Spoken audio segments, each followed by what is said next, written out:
Kementerian Keuangan mengatakan angka kemiskinan menurun. Angka kemiskinan menurun, orang di tengah jalan semakin banyak. Korelasinya di mana? Sampai di sini paham? Artinya apa? Kementerian Keuangan jelas, Basnas jelas, dana CSR dari perusahaan jelas. Pertanyaannya orang miskin kok semakin banyak? Wakaf jelas, badan wakafnya ada. Pertanyaannya, sekian banyak lembaga swadaya masyarakat, tapi kenapa kok angka kemiskinan semakin bertambah? Kita bahas kitab kita tentang Al-Kabair. Kitab Al-Kabair Syamsuddin Adz-Dzahabi. Imam Syamsuddin Adz-Dzahabi, kita sampai pada poin yang kelima. Poin yang kelima itu membahas tentang man'uz zakah. Orang-orang yang tidak membayar zakat. Baik. Ibu-ibu, sudah sampai nomor berapa kita kemarin? Ibu-ibu ada yang tahu? Masih ada yang ingat sampai mana kita kemarin? Sampai zakat ya. Baik, Bapak Ibu. Dilarang atau ada orang yang melarang untuk tidak membayar zakat. Pada pertemuan 2 bulan yang lalu sudah kita sampaikan. Salah satu termasuk dosa besar, ala ukhbirukum bi akbaril kabair, atau dalam riwayat yang lain, ala unabbiukum bi akbaril kabair. Dalam Al-Quran Allah sebut di dalam Al-Quran itu, in tajtanibu kabaira minal ithmi. Kata Allah di dalam Al-Quran, jauhi olehmu dosa-dosa besar. Dosa-dosa besar ini Bapak Ibu berada di lingkaran kehidupan kita. Berada di lingkaran kehidupan kita. Ada orang yang memang sengaja melakukan dosa besar, ada orang yang memang tidak sengaja melakukan dosa besar. Tapi ada orang lagi yang memang tidak melakukan dosa besar tapi terjerumus ikut-ikutan dalam pelaku dosa besar tersebut atau komplotan. Jadi dia cuma mendukung orang-orang yang melakukan dosa besar. Kita ambil contoh misalkan ada orang yang tidak mau bayar zakat, tapi ada orang lain yang mengatakan betul itu tidak usah bayar zakat lagi. Nanti zakat itu diberikan oleh Basnas kepada orang yang tidak tepat sasaran. Capek-capek aja kita bayar zakat. Kalau Basnas menyalurkan zakat tidak tepat sasaran, kira-kira yang berdosa siapa? Jangan cepat-cepat menghakimi. Astaghfirullah wa atubu ilaik. Tidak saya yang ngomong ya, Bapak Ibu yang ngomong. Kalau Basnas sengaja memberikan atau menyalurkan zakat tidak tepat sasaran, baru dosa Basnas. Tapi kalau Basnas menyalurkan dana zakat tersebut, mungkin khilaf dia, atau mungkin karena keraguan-raguan dia dalam menyalurkan zakat tadi, sehingga mohon maaf ada orang yang berhak menerima zakat, yang tidak berhak menerima zakat karena informasi yang tidak benar tadi, kemudian dia berikanlah zakat tadi. Salah atau tidak salah Basnas tadi? Salah. Berdosa atau tak berdosa dia? Nah, itu masuk dalam kategori yang kedua tadi. Ada yang sengaja, ada yang tidak sengaja. Kalau yang sengaja bagaimana? Nih mohon maaf nih, kalau yang sengaja bagaimana? Misal Basnas provinsi atau kota, mereka berada di atas dari pimpinan. Mereka lihat ada keluarga mereka tak mampu. Bisa jadi adik-beradik dia tak mampu. Diambil dia dari dana zakat tadi, diberikan kepada abang dia atau adik dia. Nah, itu dosa tuh. Itu berdosa. Loh kok berdosa? Kan dia tak mampu. Anda masih mampu. Keluarga yang mampu yang paling berhak, kata Yusuf Qaradawi, untuk memberikan bantuan kepada keluarga yang tak mampu. Apalagi dalam kehitungan keluarganya kandung. Kata Yusuf Al-Qaradawi dalam bukunya, cara mengatasi kemiskinan itu paling tidak ada 6 langkah, kata dia. Bukan ada Basnas di situ, tak ada. Nomor 1 itu, cara yang paling ampuh untuk mengatasi kemiskinan, perhatian keluarga terhadap keluarga. Sekarang saya tanya Bapak Ibu, ada enggak keluarga Bapak Ibu yang tak mampu? Jujur. Ada tidak Bapak Ibu? Sekarang pertanyaannya, siapa di antara Bapak Ibu yang bantu dia tiap bulan kasih beras? Ada jawabannya? Ada yang bisa jawab? Anak kita, kebanyakan kita tak sekolah. Ada enggak Bapak Ibu bantu sekolah dia? Yang paling pertama kata Yusuf Al-Qaradawi, disebutkan dalam bukunya Teologi Kemiskinan, di antara poin-poin yang bisa mengatasi kemiskinan itu nomor satu keluarga. Ini tidak. Keluarganya aja, karena adikku ini orangnya tak rajin sholat, aku tak mau bantu dia. Nah, ini banyak saya dapatkan Bapak Ibu. Beberapa hari yang lalu ada jamaah diskusi, ngajak diskusi. Mau tanya Ustaz, boleh tak? Boleh. Boleh tak kami Pak Ustaz memberikan zakat kami ini kepada abang kandung kami sendiri? Langsung saya bilang sama dia, besok tunggu di neraka, saya bilang itu. Abang kandung bisa harus menerima zakat dari adik kandung dia. Pertanyaan yang paling besar adalah, kemana dia? Ngapain dia? Ini masalah etik, masalah etika. Sampai di sini bisa dipahami Bapak Ibu. Kalau seorang adik yang mampu tak mau punya perhatian kepada keluarga dia, itu bisa dipastikan Bapak Ibu kepada yang lain pun tidak. Ada yang bertanya lagi, Ustaz, boleh kami zakat kepada orang tua kami Ustaz? Ya Rab, saya bilang, astaghfiruka wa atubu ilaik. Itu ngelus dada kita Pak. Sampai di sini paham Bapak Ibu ya? Bisa dipahami. Jadi perhatian kita terhadap keluarga. Hari ini Bapak Ibu, karena warisan tak bertegur sapa, jadi mau miskin atau tak miskin adekku lantak, tak urusan. Sehingga mereka tak mau lagi punya perhatian kepada keluarga dia. Itu yang menjadi masalah kita hari ini. Kembali kepada poin kita tadi Bapak Ibu. Maka permasalahan zakat itu kompleks. Permasalahan zakat itu kompleks. Mulai dari yang membayar zakat, mulai dari yang menerima zakat, yang membayar zakat, sampai pengelola zakatnya bermasalah. Kalau pengelola zakat seperti Basnas tidak tahu, atau rumah zakat dan lain sebagainya, dompet duafa, rumah zakat, DPUDT, tidak mengerti bagaimana cara penyaluran zakat, itu muskilah itu. Kita ambil contoh. Lazismu, lembaga amil zakat Muhammadiyah. Itu per tahun bisa sampai triliunan itu. Dari orang Muhammadiyah saja. Coba Bapak Ibu bayangkan. Dari orang Muhammadiyah saja, dana zakat yang dikumpulkan itu bisa sampai triliunan. Kaya apa tak kaya? Kaya apa tak kaya Bapak Ibu? Bukan kaya lagi itu. Kalau hitungannya triliun, jadi satu hotel di Mekah itu Bapak Ibu. Sampai di sini paham ya Bapak Ibu. Sekarang kembali kepada poin tadi Bapak Ibu. Sekarang pertanyaannya, mengapa kok kemiskinan semakin banyak? Dana zakat itu banyak.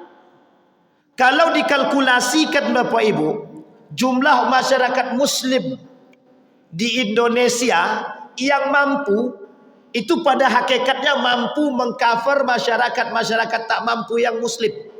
Sangat mampu sekali. Tapi mengapa kok masih kita dapatkan orang miskin itu banyak? Dan mohon maaf, kenapa yang miskin itu juga orang muslim? Kan begitu. Nah, itu tidak usah kita masukkan. Karena negara kita mayoritas muslim. Jadi otomatis yang miskin juga orang muslim. Mesti. Nah sekarang Bapak Ibu, ada alasannya. Ada. Alasan yang pertama, orang muslim yang tidak bayar zakat hanya dilarang dalam Al-Quran. Dilarang oleh agama. Tidak dilarang oleh, dihukum oleh agama. Tidak dihukumi oleh pemerintah. Kita tak bayar zakat, datang tukang zakat tuh kita tak bayar pajak, datang tukang pajak ke rumah. Nah, protes Pak deh. Tapi kalau kita tak bayar zakat, siapa yang nak datang ke rumah kita? Sehingga umat muslim hari ini masuk mereka tak takut dengan ancaman zakat di dalam Al-Quran, karena bersifat tidak realistis, hukumannya tak nyata. Paling kalau kami tidak bayar zakat, itu pun kata agama, harta kami semakin hari semakin berkurang. Buktinya tidak, kami semakin kaya. Bisa dipahami? Satu, penyebab kenapa kemiskinan itu terus terjadi. Yang kedua, cara pengelolaan zakat kita kurang benar. Malaysia, orang yang bayar zakat itu tak perlu lagi bayar pajak. Oke, tak sama negara Malaysia dengan Indonesia. Baik, oke, tak ada masalah. Pertanyaannya adalah, sekarang mengapa sekian banyak orang bayar zakat tapi kemiskinan juga makin banyak? Kita ambil contoh. Kementerian Keuangan mengatakan angka kemiskinan menurun. Angka kemiskinan menurun, orang di tengah jalan semakin banyak. Korelasinya di mana? Sampai di sini paham? Artinya apa? Kementerian Keuangan jelas, Basnas jelas, dana CSR dari perusahaan jelas.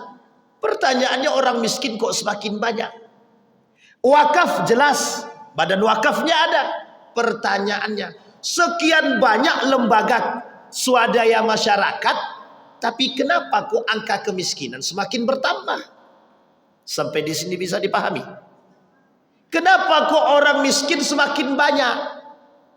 Itu pertanyaan kita sama. Maka butuh evaluasi terhadap pengelolaan zakat yang baik dan benar. Yang ketiga, ada orang-orang yang tidak percaya dengan lembaga zakat. Kita ambil contoh, seperti yang tadi saya sampaikan. Ngapain kau bayar zakat ke Basnas itu? Uang Basnas ngelolanya nggak benar kok. Nanti tidak tepat sasaran. Lebih baik kita kasih sendiri. Betul ya? Kita kasih sendiri. Jadi satu orang bisa dapat 3 kali. Satu orang bisa dapat 3 kali dia. Sementara orang yang lain belum dapat. Dari Basnas dia dapat, dari tetangga dia dapat, dari perorangan dapat semua. Sementara di salah satu daerah masih ada yang belum dapat dan belum disalurkan. Nah, ini masalah Bapak Ibu. Dan yang keempat, yang terakhir Bapak Ibu, banyak orang kaya tidak mau bayar zakat dengan alasannya adalah harta kami belum sampai. Tahu Bapak Ibu alasannya? Kami ini Pak Ustadz memang nampaknya kaya, hutang kami banyak. Jadi setelah kami kurang-kurangi, pendapatan bersih itu cuma 2 juta. 2 juta kali setahun baru 24 juta. Berarti kami tak layak zakat. La ilaha illallah. Sampai di sini paham? Rumah dia 5, mobilnya 3. Kok tak layak bayar zakat, itu gimana? Maka kata Yusuf Al-Qardawi, yang dihitung bukan bersih lagi gitu deh. Berapa pendapatan dia per hari, per bulan? Per bulan pendapatan dia 20 juta, tarik. Mau bersih ataupun kotor, tarik. Karena kalau ditunggu bersih dia, entah kapan-kapan bersihnya. Kalau yang bersih cuma 2 juta, maka dia tak layak bayar zakat. Sampai di sini paham Bapak Ibu? Itu menjadi alasan bagi orang kaya untuk tidak membayar zakat. Sekarang kita masuk Bapak Ibu. Sejarah. Abu Bakar datang ke perbatasan Mekah Madinah, diperangi sama Abu Bakar. Siapa yang nggak mau bayar zakat, ambil harta dia, ambil rumah dia sekali, perangi. Nah, ini Bapak Ibu tolong dicek baik-baik nih. Yang pendapatan dia di atas 5 juta, pendapatan dia di atas 5 juta, tolong dicek baik-baik. Sudah sampai atau belum nisabnya bayar zakat tuh. Kami gajinya 3,5 juta, Ustaz. sudah dipotong zakat profesi, tak apa-apa, alhamdulillah. Sampai di sini paham Bapak Ibu? Jadi Bapak Ibu, sekarang apa ancaman orang yang tidak mau bayar zakat? Kita kembalikan pada poinnya, yang sengaja. Orang yang sengaja tidak mau bayar zakat, pertama zalim. Yang kedua perampok. Orang yang tak mau bayar zakat itu perampok. Yang ketiga, jangan zakat lagi, kita ambil sedekah. Orang yang punya pendapatan baik 3 juta, 2 juta, 1 juta, tidak mau dia bersedekah selama 1 bulan itu. Dalam 1 bulan dia tidak ada bersedekah, manusia pelit, loki, pekedut. Apa? Ya betul ya. Kedekut, bukan pekedut, kedekut. Sampilia. Bapak Ibu boleh tertawa. Sekarang kita coba cek satu-satu. Siapa di antara Bapak Ibu yang hari ini sudah sedekah? Dalam 1 bulan ini kan hari terakhir di bulan Oktober. Siapa yang sudah sedekah angkat tangan? Tidak apa-apa, motivasi. Kami tidak mau riak Ustaz. Memang sih tidak mau riak. Memang tidak bayar sih, gitu. Memang tak sedekah. Orang yang tak mau sedekah itu pelit. Pelit. Sekarang sehari ini Bapak Ibu manusia itu nih, kita ambil logika berpikir begini. Orang hari ini tuh takut sekali sedekah tuh, takut anak istri dia tak makan. Kalau dia sedekah nanti anak istri dia tak makan. Nah, ini kita ambil logika ya. Bapak Ibu punya pekerjaan. Di akhir bulan cuman uang tinggal 50.000. Tiba-tiba datang orang minta, sementara dia memang tak makan. Kira-kira duit 50.000 tadi Bapak Ibu kasih enggak sama orang yang datang tadi itu? Aku aja belum makan, ini duit 50.000 ini duit terakhir nih. Nanti anakku kalau kau kasih gimana? Percaya enggak dia sama Allah? Nah, kita jujur-jujuran, percaya enggak dia sama Allah? Enggak percaya. Tidak percaya. Allah kasih konsep wa may yattaqillaha yaj'al lahu makhraja wa yarzuquhu min haitsu la yahtasib. Percaya enggak Bapak Ibu kalau Allah kasih rezeki dari arah yang tidak disangka-sangka? Percaya betul. Kalau percaya kenapa tak dikasih yang 50.000 tadi? Karena pikiran kami Pak Ustaz, anak kami Pak Ustaz. Bapak Ibu, kalau anak Bapak Ibu tak bisa makan, masih bisa minjam tetangga 50.000. Saya yakin banyak yang mau minjamkan. Tapi kalau orang tak mampu Bapak Ibu, ini krisis kepercayaan hari ini Bapak Ibu. Orang yang tak mampu, mohon maaf, yang datang ke rumah-rumah mengemis itu Bapak Ibu. Saking banyaknya orang tidak percaya dengan orang tersebut, orang tak mau kasih lagi. Orang tak mau kasih. Kenapa penyebabnya? Krisis kepercayaan. Sampai di sini bisa dipahami. Baik. Yang pertama Bapak Ibu, orang yang tidak mau bayar zakat, orang yang tidak mau bayar zakat, yang pertama diperangi oleh Allah dalam segi ekonomi dia. Apapun yang dia dapat habis. Apapun yang dia dapat habis. Itu yang pertama. Bagi orang yang tidak mau bayar zakat. Jadi Bapak Ibu hati-hati. Yang sudah sampai masanya silahkan bayar zakat. Kalau sudah sampai masa dia bayar zakat. Oh kami tak sampai, tidak apa-apa. Kalau sudah dipotong zakat profesi, masuk sedekah, beruntung dan berkah. Itu yang pertama. Yang kedua, sayutawwaquna ma bakhilu. Apa yang membuat mereka bakhil tadi, pelit tadi, yang tak mau bayar zakat tadi, itu mereka nanti kelak diarak oleh Allah. Nah, nih, tengok oleh kalian orang-orang kaya yang pelit, yang loki, digantung harta dia di badan dia tadi, disuruh tawaf, disuruh kelilingi, Pak. Diarak di hadapan manusia. Ditengokkan. Orang-orang pelit itu. Di dalam riwayat yang lain hadisnya lemah tapi orang yang tak mau bayar zakat dan mereka makan harta zakat tadi, perut dia kelak besar. Kemudian di dalam isi perutnya belatung. Begitu terus menerus. Kemudian orang-orang yang tidak mau bayar zakat lagi dianggap sebagai perampok. Kenapa perampok? karena dia sudah mengambil hak orang lain secara paksa. Ingat Bapak Ibu, wa fi amwalihim haqqun lis-sa'ili wal mahrum. Di antara harta-harta kita ada hak orang lain yang harus kita beri. Di antara haknya kita, harta-harta kita itu ada hak orang lain yang harus kita kasih. Wa fi amwalikum haqqun lis-sa'ili wal mahrum.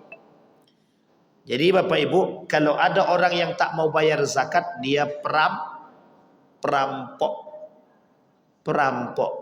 Kalau perampok berarti apa? Masuk dalam kategori indikasi. Dari sekian banyak yang tadi kita sampaikan, indikasinya cuma satu, zalim.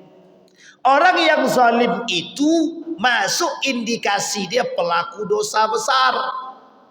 Orang yang melakukan dosa besar, bagi mereka neraka. Apa dia neraka itu? Jahanam. Neraka apa Bapak Ibu? Ada di sini yang tak mau bayar zakat?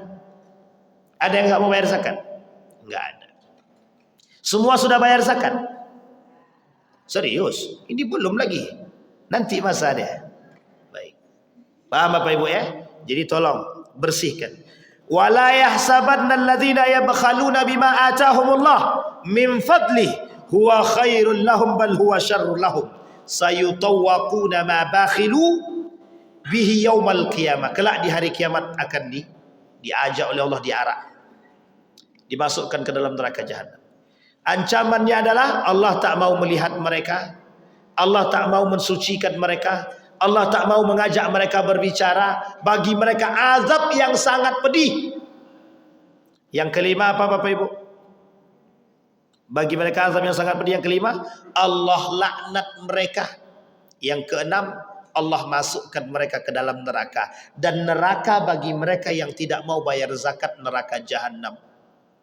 Coba andai kata gambar neraka jahanam dipejeng, dijadikan pamflet besar, dipasang di setiap tempat. Orang yang tak mau bayar zakat neraka jahanam, buat gambar api yang besar di situ. Pakai pamflet besar, insya Allah tuh paling tidak sedikit demi sedikit ada yang tobat itu. Yang keenam Bapak Ibu, ancaman bagi mereka yang tidak mau bayar zakat, tidak ada keberkahan dalam rumah tangga, tidak ada keberkahan dalam harta dia. Yang dimakan oleh anak dia haram karena dia makan harta orang lain. Jadi Bapak Ibu yang hartanya sudah sampai dan dia tidak bayar zakat, dia sedang memakan hak orang lain. Artinya apa? Yang dia makan adalah haram. Kalau yang haram yang dia makan Bapak Ibu, semua perbuatan-perbuatan dia bermasalah. Perbuatan-perbuatan dia bermasalah. Omongan tak sejalan dengan perbuatan. Rumah tangga goyang. Anak durhaka. Semua diancam oleh Allah. Allah perangi. Karena kalian telah memakan haknya orang lain. Kalimat itu disebut oleh Allah dalam Al-Quran, zalim. Karena kita sudah makan hak orang lain. Satu, harta kita sudah tidak ada berkahnya. Setiap yang kita keluar habis. Dapat habis, tidak ada berkahnya. Kenapa? Karena kita makan hak orang. Kita tak keluarkan hak orang lain. Maka konsepnya ziyadah dan bertambah itu tak berlaku lagi bagi mereka yang tidak mau bayar zakat. Pertanyaannya adalah, masih banyak atau tidak orang yang tak mau bayar zakat? Masih. Kenapa? Karena ancamannya tak nampak. Itu kan ancaman akhirat aja itu. Ukhrawi, akhirat. Beli mobil baru, nabrak, tup. Besoknya beli mobil baru lagi, nabrak lagi. Dia tidak introspeksi diri. Bisa jadi kami belum keluarkan hak orang lain. Sangat bisa jadi sekali. Jadi Bapak Ibu, kalau kita tidak mau mengeluarkan hak orang lain, kita disebut Allah sebagai orang yang pelit dan perampok dan zalim. Dan Allah akan memerangi orang-orang yang seperti ini Bapak Ibu. Sehingga Bapak Ibu sekalian yang berbahagia, Kita yang sadar dengan zakat itu, maka kita penting Bapak Ibu memahami. Pemahaman zakat itu sederhana Bapak Ibu. Memahami zakat itu sederhana. Apa yang harus kita pahami? Menghidupkan orang lain. Bapak Ibu bayar zakat itu sebenarnya tidak sebanding Bapak Ibu. Misal pendapatan Bapak Ibu dalam 1 tahun, anggaplah gaji Bapak Ibu itu memenuhi 8 juta. 8 juta. 1 tahun anggaplah 10 sudah 80. 16 berarti 96 juta. 96 juta 1 tahun itu 2,5-nya berapa? Berapa 2,5-nya Bapak Ibu dari 96 juta? Kita ambillah paling banyak itu nggak sampai 1 juta. Yang kita keluarkan. Pertanyaannya adalah 1 juta itu untuk setahun apa? Bapak kasih sama orang tak mampu 1 juta. Kita ambil misalkan tetangga tidak mampu. Bapak Ibu kasih 1 juta untuk setahun ya, kira-kira cukup enggak? Cukup atau tidak? 1 juta untuk setahun? Enggak cukup. Artinya apa? Kalau cuma 10 orang yang berzakat saja, itu baru bisa mengcover 2 orang selama setahun. 10 orang. Makanya Bapak Ibu perlu adanya kesadaran dalam diri umat muslim hari ini. Maka kenapa kemiskinan terus berkelanjutan, terus ada pusat? Iya, uang umat muslimnya kayak gini tingkahnya kok. Kita umat muslim yang tak sadar. Kita umat muslim yang tak mau bayar zakat. Kita umat muslim yang tak punya perhatian terhadap saudara. Coba Bapak Ibu bayangkan orang yang mampu hari ini. Di antara Bapak Ibu mampu semua. Kita ambil misalkan di antara Bapak Ibu ini mampu. Per bulannya 3,5 juta misalkan pendapatan dia. Sisihkan 200.000 saja. Untuk beli beras 10 kilo. Bisa enggak tetangga makan? Bisa. Bisa tercover apa tidak? 1 orang mengcover 1 orang. Oh, kalau tak mampu 2 orang cover 1 orang. Sekarang kan tidak. Kita cuma kasih sedekah setahun sekali. Ya gimana kemiskinan mau hilang? Yang kita kasih setahun sekali. Untuk makan saja habis. Maka Bapak Ibu, saya katakan masjid punya peran besar. Bukan Basnas. Bukan Basnas. Masjid punya peran besar Bapak Ibu.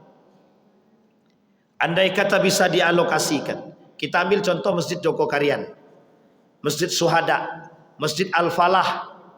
Tidak usah jauh-jauh. Dompet duafa DD. Bapak Ibu tahu dompet duafa? Tahu DPUDT? DPUDT tahu? Siapa yang punya DPUDT? Rumah zakat tahu Bapak Ibu rumah zakat? DPUDT itu punya agen. Rumah zakat, dompet duafa itu dulu punya Republika. Sekarang tak lagi, dulu saja. Rumah zakat, dompet duafa. Kemudian ada DPUDT, kemudian ada Lazismu, Lembaga Amil Zakat Muhammadiyah.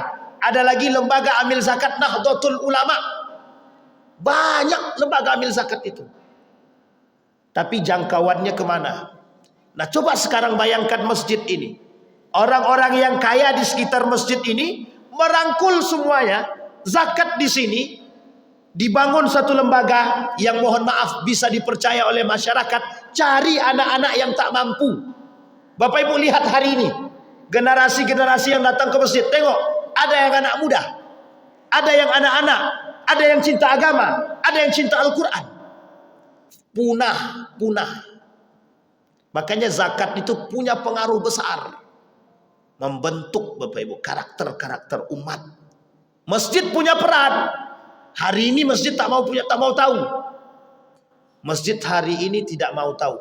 Masjid cuma tempat sholat Pak Ustaz. Cuma tempat buka puasa. Salah. Yang punya peran besar hari ini itu masjid. Kalau masjid punya ekonomi yang baik, bisa mengelola dengan baik, banyak orang-orang tak mampu itu bisa dimampukan. Kami ambil contoh Bapak Ibu. 2008 kami lakukan penelitian di Yogyakarta. Bapelurzam nama tempatnya. Selama 2 bulan itu bisa menjadikan mustahik penerima zakat menjadi muzaki. Yang tadinya dia menerima zakat, 2 bulan kemudian menjadi pemberi zakat. Artinya apa? Kita kontrol. Masjid punya program yang bagus. Kalau masjid mau, kalau masjid tak mau, sampai kapanpun masjid akan mengemis. Sampai kapanpun masjid akan mengemis. Sampai di sini bisa dipahami Bapak Ibu. Jadi esensinya besar Bapak Ibu. Nah sekarang coba bayangkan, kalaulah setengah umat muslim tadi tak mau bayar zakat, kira-kira kita bisa membangun kekuatan? Bisa atau tidak kita bangun kekuatan? Yahudi, nih Bapak Ibu yang suka beli-beli produk Israel, perhatikan baik-baik. Yahudi, Israel itu pendapatan mereka, kekuatan mereka dari apa yang Bapak Ibu beli. Yang masih pakai produk Pepsodent, yang masih pakai Clear sampo dia, Unilever, itu asli produk Yahudi. Bapak Ibu beli, pendapatan dia mereka gunakan untuk membantu Israel dan Yahudi. KFC, Pizza Hut, coba Bapak Ibu bayangkan, pendapatan mereka itu diberikan kepada sana, untungnya setengah-setengah. Setengahnya untuk pizza, setengahnya untuk Israel. Coba kita bayangkan sekarang. Andai kata umat muslim, para pedagang-pedagang muslim tadi, itu tidak setengah pendapatan, cuma 2,5 per tahun. Bayangkan per tahun. Israel per bulan, umat muslim per tahun. Kira-kira kalau per bulan, jangankan rudal, lebih dari rudal pun bisa dibeli sama Israel. Untuk menghancurkan Palestina setiap hari, itu mereka butuh dana besar, paling tidak 3 triliun setiap hari. Dari mana pendapatannya? Dari barang-barang yang mereka jual belikan. Dan mereka bangun kekompakan sesama mereka. Setiap orang Israel yang berdagang, yang punya usaha, memberikan pendapatan mereka setengahnya kepada negara Israel. Untuk membangun apa? Kekuatan. Itulah Bapak Ibu kenapa Umar bin Khattab membangun BMT, Baitul Mal wat Tamwil. Kenapa Umar bin Khattab membangun Baitul Mal? Tujuannya cuma satu, untuk agar pendapatan-pendapatan masyarakat tadi, zakat-zakat tadi dikumpulkan di Baitul Mal. Yang tak mampu tinggal bisa dihidupkan dari situ. Itu tujuannya, sama. Sekarang kalau umat muslim tak mau bayar zakat, umat muslim yang tidak mau membayar zakat, dia sedang membunuh saudara dia sendiri.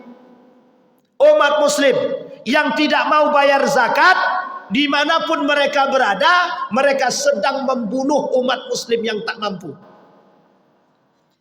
Begitu kasar? Iya, memang harus begitu. Hari ini harus kita gitukan. Jadi Bapak Ibu kalau ketemu dengan orang kaya yang tak mau bayar zakat, bilang sama mereka, Anda telah membunuh umat muslim. Sampai di sini paham Bapak Ibu? Urgensinya bayar zakat itu pentingnya begitu Bapak Ibu. Wong kita tidak takut sekarang kok bayar. Orang hari ini kalau tak bayar zakat tidak takut. Tidak takut. Sekarang saya tanya Bapak Ibu, kalau Bapak Ibu main dukun, syirik apa tak syirik? Batal tidak keislaman dia? Sama Bapak Ibu, orang yang tak mau bayar zakat rusak rukun Islam dia. Orang yang tak mau bayar zakat rusak rukun Islamnya. Islam dia tak sempurna. Orang yang tidak mau bayar zakat, Islam dia tidak sempurna.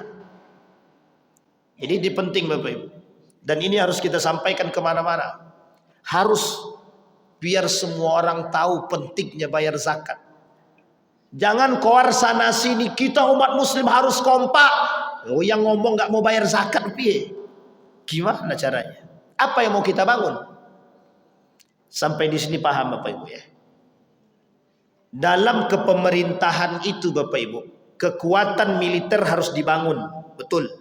Kekompakan atau kekuatan sosial harus dibangun, betul. Pendidikan yang baik harus dibangun, betul. Semua itu didorong dengan poin yang keempat. Apa itu? Ekonomi yang bagus. Kenapa Umar bin Abdul Aziz bisa? Kenapa? Karena Umar bin Abdul Aziz sadar, tahu dia ayat Al-Quran itu, paham dia. Kenapa Umar bin Khattab keras dengan zakat? Kenapa Abu Bakar keras dengan zakat? Kenapa Utsman keras dengan zakat? Karena kekuatan umat muslim di situ. Kekuatan umat muslim di situ. Sekarang tidak, umat muslim sekarang tak takut lagi dengan ancaman Allah. Sehingga mohon maaf banyak yang tidak mau bayar zakat. Salat rajin, bayar zakat tak mau.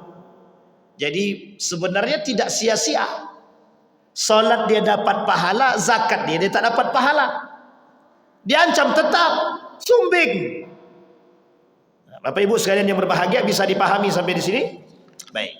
Artinya Bapak Ibu, penting bagi kita untuk mengetahui ancaman orang-orang yang tidak mau membayar zakat. Sekali lagi kita katakan Bapak Ibu, orang yang tidak mau bayar zakat perampok.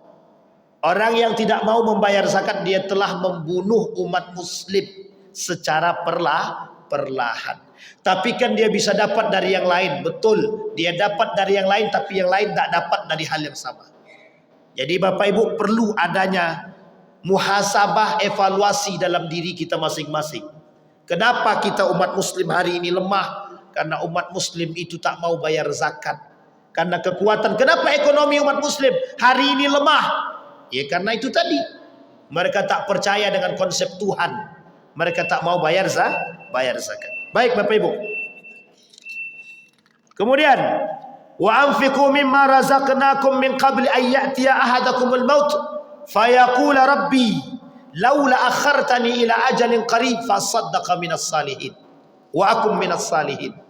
Bayangkan Bapak Ibu, orang yang sudah mati saja berbicara kepada Allah, hidupkan aku kembali ya Allah, niscaya aku akan betul-betul bersedekah. Alasannya apa? Ketika seseorang tadi mati dan ketika ruh sampai di tenggorokan gargarah, disitulah Bapak Ibu kemudian Allah tampakkan amal ibadah dia. Amal ibadah yang ditampakkan dalam kitab Durratun Nasihin itu, amal ibadah yang ditampakkan oleh Allah ketika ruh sampai di gargarah tadi, amal sedekah. Jadi Bapak Ibu akan dilihat, oh ternyata waktu itu harusnya ketika itu aku tidak ngasih roti, aku kasih nasi aja. Jadi apa yang kita beri itu yang akan Allah ganjar. Sehingga dalam satu riwayat diceritakan ketika seorang pemuda berada di padang pasir dan dia membawa perbekalan, bertemu dengan orang yang tak mampu atau memang yang dalam keadaan kehausan, kelaparan. Kemudian orang tersebut meminta makanan. Kemudian pemuda tadi ada satu roti, dia bagi dua. Yang satu untuk orang yang tak mampu tadi, yang satu untuk diri dia. Sampai kemudian dia di tempat, kemudian ketika dia meninggal, ketika roh dia sampai di gargarah, kemudian dia berkata, ditampakkan oleh Allah amal ibadah sedekah dia. Di situ kemudian dia menyesal. Dan dia katakan kepada Allah di dalam Al-Quran tentang surat tadi. Apa kata dia? Ya Allah, hidupkan aku kembali. Andai aku bisa hidup kembali, aku akan bersedekah sebaik mungkin. Itulah alasannya kenapa Nabi katakan di dalam hadisnya itu, berinfaklah, bersedekahlah dengan sebaik-baiknya. Husnus sadaqah, sebaik-baik sedekah. Sekarang saya tanya Bapak Ibu beli baju baru sama baju lama, yang Bapak Ibu sedekahkan baju baru apa baju lama? Masih banyak manusia di muka bumi ini yang mengaku berislam itu belum mampu mengatakan konsep yang serupa ini Bapak Ibu. Aku beli baju baru Ustaz. Untuk siapa? Untuk orang yang samping rumahku. Lebih baik baju itu daripada baju yang aku pakai. Kalau ada begitu perlu kita tuntut keikhlasan dia itu Bapak Ibu. Karena saya yakin banget itu tak banyak yang begitu itu. Jangankan Bapak Ibu, Ustaz pun belum tentu itu. Yakin saya. Sangat yakin sekali. Kenapa? Karena pertumbuhan keikhlasan itu sedikit demi sedikit mulai hilang. Tidak tumbuh malah menurun itu Bapak Ibu. Sampai di sini bisa dipahami Bapak Ibu ya. Baik. Jadi Bapak Ibu sekalian yang berbahagia. Berat bagi kita Bapak Ibu hari ini umat muslim. Untuk meyakinkan kepada muslim itu bahwa zakat itu begitu penting bagi umat muslim. Bahkan zakat itu bisa membangun kekuatan umat muslim.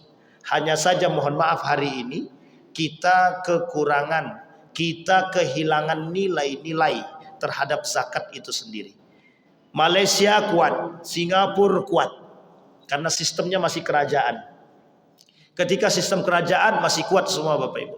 Tapi kalau sudah tidak ke kerajaan ini yang sulit Bapak Ibu. Jangankan itu kata dia, orang Al-Quran aja dikorupsi, apalagi duit zakat kata dia. Ini muskilah Bapak Ibu. Kita berdoa kepada Allah mudah-mudahan orang-orang yang di atas itu Basnas itu, orang-orang yang di Basnas, orang-orang yang di BWI betul-betul orang-orang yang betul-betul amanah. Amin ya rabbal alamin. Bapak Ibu sekalian yang berbahagia, yang terakhir dari apa yang saya sampaikan Bapak Ibu, poin pentingnya adalah Bapak Ibu, kita berharap daripada masjid ini itu bisa membangun satu lembaga sosial. Paling tidak Bapak Ibu, ketika Bapak Ibu bisa mengumpulkan baik dana zakat, infak ataupun sedekah, mulailah hari ini kita berpikir Bapak Ibu untuk mencari generasi-generasi kita yang bisa meneruskan kita Bapak Ibu, khususnya untuk masjid ini. Saya tidak tahu Bapak Ibu apakah di masjid ini punya satu kader yang bisa mereka kader untuk kelak di sampai akhir. Karena Bapak Ibu, setiap masjid hari ini kekurangan kader, kekurangan generasi, kekurangan orang-orang yang mau berjuang dalam nilai-nilai agama, terkhusus yang mengajak kepada kebaikan Bapak Ibu. Kenapa demikian? Karena memang mohon maaf Bapak Ibu, kekurangan atau lemahnya ekonomi masjid tersebut.